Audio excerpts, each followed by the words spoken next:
Eu sou o Amilcar Correia e este é o P24. A F-35 Gripen ou Eurofighter está na altura de comprar europeu? Já lá vão mais de 30 anos desde a última grande encomenda. A Força Aérea deverá substituir os F-16 em breve e os militares já deram a entender que preferiam continuar com aeronaves norte-americanas, mais concretamente o F-35. Há 30 anos que a Força Aérea não renova a sua frota de caças. Há várias opções de substituição dos F-16. Os norte-americanos da Lockheed Martin, com os F-35, são os preferidos dos militares portugueses por acharem que isso permite melhor integração com os países aliados.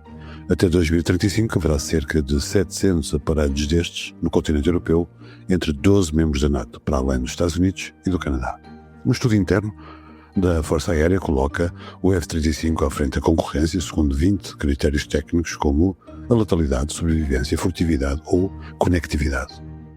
Os F-35 vão competir com o Gripen E/F da sueca Saab, que quer incluir a indústria nacional na sua produção, e o Eurofighter Typhoon, do consórcio liderado pela Airbus. Mas, como disse o Ministro da Defesa, uma bela opção não será apenas técnica, porque a encomenda também obedecerá a critérios políticos. A Europa, o Atlântico ou as duas dimensões em simultâneo. Com a decisão de substituir os F-16, Portugal regressa a esse dilema, num contexto de distanciamento entre os aliados europeus e a Casa Branca. Está na altura de comprar europeu? A substituição dos F-16, um negócio que rondará os 2% do PIB nacional, é o tema desta conversa com Pedro Guerreiro, convidado deste episódio, jornalista e editor online do Público. Bem-vindos ao P24, o dia começa aqui. Pedro Guerreiro, bem-vindo a este P24 para falar sobre uma das tuas predileções, que para mim era desconhecida, o teu gosto pela aeronáutica, pelos aviões. Neste momento há 3 caças candidatos à substituição dos velhinhos F-16 e tens vindo a falar sobre eles em vários textos no Público. O que é que afinal os distingue? O frontrunner, por assim dizer, o principal candidato à substituição dos nossos F-16 é também, como o F-16, um avião norte-americano, o F-35 da Lockheed Martin, que é nesta corrida o único avião de quinta geração, o único avião de design furtivo, distingue-se também pela tecnologia de fusão de sensores. O que é que isto significa? Significa que há vários componentes que detectam e recolhem dados durante o voo e durante o combate, e depois há uma componente de tratamento de dados que dá ao piloto a informação necessária a cada momento, poupando-lhe o tempo de decisão e tornando a sua operação mais letal. Agora, o F-35 é também o mais caro de todos estes 3 aviões a concurso. Por outro lado, é também o que é mais utilizado na NATO. Estima-se que até meados da próxima década haja 700 F-35 na Europa, em países como a Polónia, o Reino Unido, a Alemanha, a Itália. Portanto, há aqui uma vantagem de interoperabilidade com outros países da NATO. Mas, tal como há o problema do custo muito elevado do F-35, que depois também se exprime numa baixa taxa de operabilidade, de disponibilidade, aliás, ou seja, cerca de metade dos F-35 a cada momento estão em manutenção, portanto tu compras 27 ou 25 e apenas podes contar a cada momento com metade deles.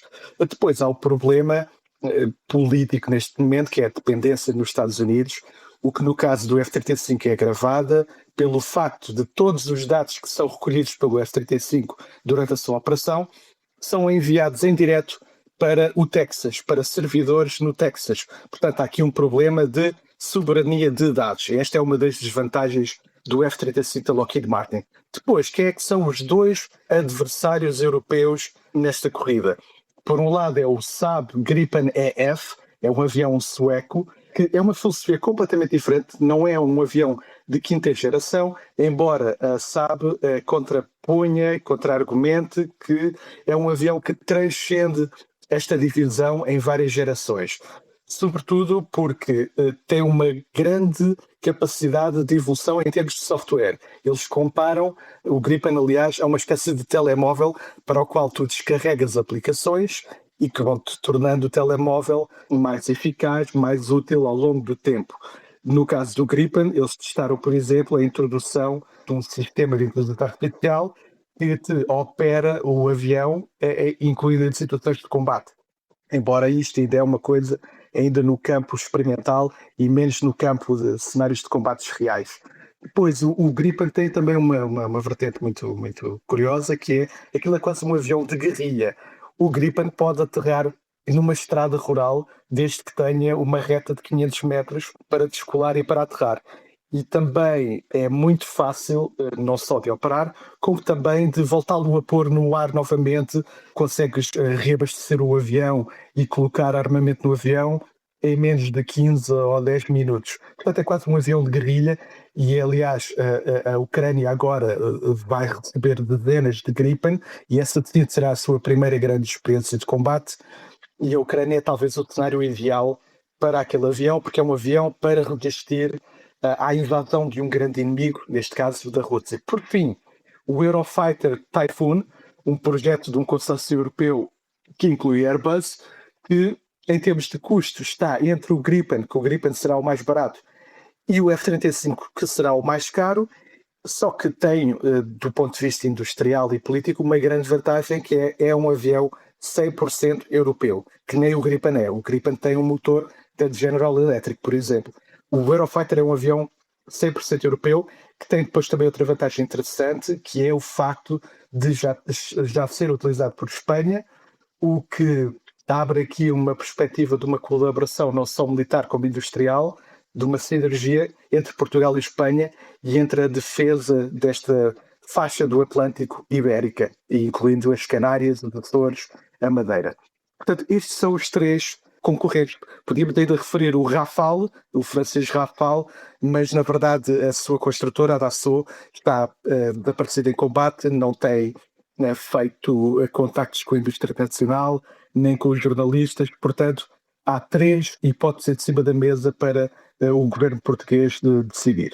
Tudo indica que as forças aéreas portuguesas irão preferir os F-35, já o disseram, quanto mais não seja pelo facto de a maior parte dos aliados da NATO utilizar estes aviões, não é? Quando se fala no kill switch, que é a possibilidade de estes aviões serem, digamos, desativados a partir dos Estados Unidos, a partir de quem o produz, isto é uma ameaça real ou é um mito? Bom, ninguém viu esse kill switch, portanto é uma ameaça teórica. Agora, ou seja, a ideia do kill switch é que há um botão, alguns no Pentágono, que desliga um avião, imaginemos na Dinamarca, um F-35 dinamarquês, e no dia em que os Estados Unidos concretizarem a ameaça e invadirem a Groenlândia, eles desligam o F-35 da Força Aérea Dinamarquesa. Isso, neste momento, é apenas uma teoria, é uma teoria de ficção científica. Agora, por um lado, há essa dependência ou essa falta de soberania de dados. Em teoria, os norte-americanos têm acesso a todos os dados recolhidos por um F-35 dinamarquês, naquele caso. Por outro lado, podem travar o fornecimento de software e de outras componentes para desenvolver o avião ao longo do tempo. E repara, até tiveste agora, nos últimos dias, um exemplo concreto de como o governo norte-americano pode intervir para condicionar produtos seus, o acesso a produtos seus por europeus ou por outros países estrangeiros. Estás a falar de quê? Estou a falar da Anthropic, por exemplo. A Anthropic desenvolveu aquele modelo de inteligência avançada, o Mythos, um modelo tão poderoso que se suspeita, que se teme que possa ser utilizado por hackers para derrubar a banca mundial, por exemplo. Agora, a Anthropic depois disponibilizou no mercado uma versão civil do Mythos, que aqui há uma semana ou duas estava disponível para todos os utilizadores pagos da Anthropic, e de repente o governo norte-americano diz demovam imediatamente esse produto da vossa plataforma, porque esse produto não pode ser utilizado fora dos Estados Unidos. Ou seja, se há um governo norte-americano tão cioso do poder e da soberania da tecnologia, temos que admitir que, em teoria, sim, o governo norte-americano pode travar sistemas de atualização do F-35. Não é necessário o kill switch, é simplesmente tornando o F-35 obsoleto ao longo do tempo.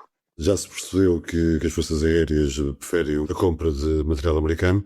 Do lado do Ministro da Defesa não é muito crível que isso possa acontecer. Qual é que achas que poderá ser o cenário mais provável? Está na altura de os europeus comprarem europeus, ou então a decisão pode ser salomónica e comprar uma percentagem a norte-americanos e a outra a consórcios europeus? A Salomónica é que faz mais sentido, tendo em conta a natureza ou o enquadramento geopolítico de Portugal. Por um lado, somos um país europeu e, obviamente, estamos interessados no fortalecimento da indústria europeia, na autonomia europeia, e tens, obviamente, até declarações ao público no ano passado de Nuno Melo a dizer que o mundo mudou, que é importante fortalecer a indústria europeia. Por outro lado, Portugal é um país atlântico, ponto final. Também é um país atlântico, tem o arquipélago dos Açores a meio caminho dos Estados Unidos, onde há uma base que neste momento está a ser reforçada da parte dos americanos, a sua presença, não só pela questão das atividades da ofensiva contra o Irão, como também há o entendimento que o Atlântico é vulnerável à atividade de submarinos chineses, russos, a ataque de cabos submarinos, do qual depende a infraestrutura global da internet, e portanto os Açores são muito importantes. Nós somos um país atlântico. Repara, talvez o Trump nunca tenha falado em anexar os Açores simplesmente porque talvez nunca tenha olhado para o mapa, talvez nunca lhe tenha chamado a atenção, mas de facto convém também a Portugal manter boas relações com os Estados Unidos. Há um grau de integração económica também muito importante com os Estados Unidos. Aliás, foi uma notícia recente de que nos últimos 5 anos o investimento americano tem aumentado fortemente em Portugal. Portanto, há aqui um equilíbrio entre as duas dimensões, a dimensão europeia e a dimensão americana. Agora, de facto, o próprio Nuno Melo admite que o mundo mudou, que há um aliado histórico, mas instável e imprevisível neste momento do outro lado do Atlântico. Depois, também, quando ele fala que isto é uma decisão política, que não é uma decisão meramente técnica e que não ficará apenas nas mãos da Força Aérea, ele refere-se também à vertente industrial. Cada um destes candidatos tem argumentos industriais de cooperação industrial com Portugal, que significam empregos, investimento. Ela queria te perguntar, porque os três falam nisso, não é? Exatamente. Sobretudo o caso dos europeus, da Saab e da Airbus, eles são mais taxativos nisso. De que tipo de empresas é que estamos a falar para além da Zogma? Na verdade, estamos a falar quase todos das mesmas empresas, porque é um ecossistema relativamente pequeno, o da defesa e da aeronáutica em Portugal, apesar de estar em franco crescimento. Portanto, estamos a falar da Zogma. A Ogma é elogiada por todos os concorrentes pelas suas capacidades de manutenção. Depois fala-se também do CEIA, o Centro de Desenvolvimento de Produto para a Indústria Aeronáutica e também Automóvel, soluções de engenharia avançada. Aliás, o CEIA está envolvido, por exemplo, no projeto do KC-30 da brasileira, da Embraer, que já agora é parceira da Saab, porque a Saab fabrica também o Gripen no Brasil com a Embraer, e essa é uma sinergia possível porque a Embraer já é a acionista maioritária da Ogma em Portugal, já fabrica peças para os seus aviões em Portugal, portanto também pode haver aqui uma sinergia industrial se Portugal escolher o Gripen. Portanto, Ogma, CEIA, a Tekever é a empresa, a nossa estrelinha dos drones, a Critical Software, que é uma empresa de software de Coimbra, que neste momento já está a colaborar de resto com a Saab no desenvolvimento de soluções de inteligência artificial, de simulação de treino, mas todas estas empresas e mais, estamos a falar de cerca de umas 20, cruzam-se nas propostas de cooperação industrial de todos. O que é que elas diferem fundamentalmente? A Saab é um bocadinho mais arrojada e admite montar o seu avião em Portugal, ou pelo menos montar parcialmente o seu avião em Portugal. As outras, ou seja, a Airbus do lado do Eurofighter e a Lockheed Martin do lado do F-35, dizem, calma lá, isto é um volume de encomenda que não justifica economicamente o estabelecimento de uma linha de montagem em Portugal, mas nós somos empresas muito grandes, com muitas unidades de operação. Portugal tem coisas muito interessantes para nós e nós vamos aqui fazer várias colaborações, várias parcerias, mesmo que não envolvam diretamente o F-35 ou o Eurofighter. Portanto, é quase uma solução win-win-win para Portugal do ponto de vista da cooperação industrial. Pedro, para acabar, a França e a Alemanha abandonaram o projeto conjunto de produzirem um caça de sexta geração, como tu também Descreveste, aparentemente devido a divergências entre a Airbus e a Dassault, a empresa francesa que produz os caças Rafale. Foi uma luta de galos. Porque é que este projeto falhou? E de alguma forma é um exemplo também do falhanço da indústria europeia de defesa, neste momento em que toda a gente diz que ela é necessária desenvolver? A grande diferença entre a Europa e os Estados Unidos é que nos Estados Unidos há um governo, há um grande orçamento da defesa, há escala, não é? Há economias de escala, há muito dinheiro e há uma única doutrina militar. Na Europa tu continuas a ser uma coleção de dezenas de países, dezenas de doutrinas militares incompatíveis umas com as outras. E no caso deste projeto do caça de última geração entre a França e a Alemanha, porque é que a corda partiu? Não só pela rivalidade entre a Dassault e a Airbus, a Dassault francesa era formalmente a líder do projeto, mas a Airbus, que representa também os interesses alemães, não queria ser subalterna, e havia ali não só uma luta pelo controle do projeto, como uma luta também pelo acesso a informação proprietária, tecnologia proprietária, segredos industriais, que eles não queriam partilhar uns com os outros, sobretudo que a Dassault não queria partilhar com a Airbus, e depois havia uma grande indefinição sobre para onde é que é o projeto, por causa das doutrinas militares diferentes de França e da Alemanha. França é um país marítimo, quase intercontinental, não é? Pela sua presença na América do Sul, no Pacífico, e eles queriam um avião marítimo que fosse capaz de aterrar e descolar de um porta-aviões e também nuclear, que fosse capaz de transportar armamento nuclear, porque a França, obviamente, é uma potência nuclear. A Alemanha não é. A Alemanha é um país continental, portanto não lhe interessava nem esta vertente marítima, nem a vertente nuclear, e queria um avião um pouco mais convencional. E isso, de facto, é sintomático de que, não, a Europa continua a não ter uma política ou uma doutrina comum de defesa que enquadre toda a sua indústria, e, de facto, continuamos a ter uma indústria atomizada, cortada por vários governos, vários orçamentos e várias doutrinas militares, e isso impede que haja mobilização de capital económico e político para projetos de larguíssima escala para podermos então concorrer com os Estados Unidos. Pedro Guerreiro, obrigado por teres vindo a P24 e obrigado pela tua análise. Um abraço, até já.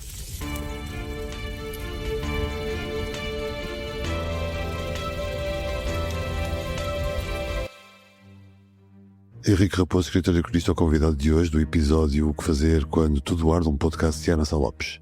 Raposo diz que hoje é um órfão político e define-se como sendo da classe operária. O meu pai tinha um serrote, diz ele, eu por acaso tenho um teclado. Serei sempre da classe operária, promete, para ouvir em público.pt, na nossa aplicação ou nas suas plataformas de streaming habituais. Obrigado por ouvir a P24. Voltamos amanhã. Para não perder os novos episódios, subscreva este podcast do Público na sua aplicação preferida. Para além deste programa, há mais para descobrir em público.pt/podcasts. O Público fica no ouvido.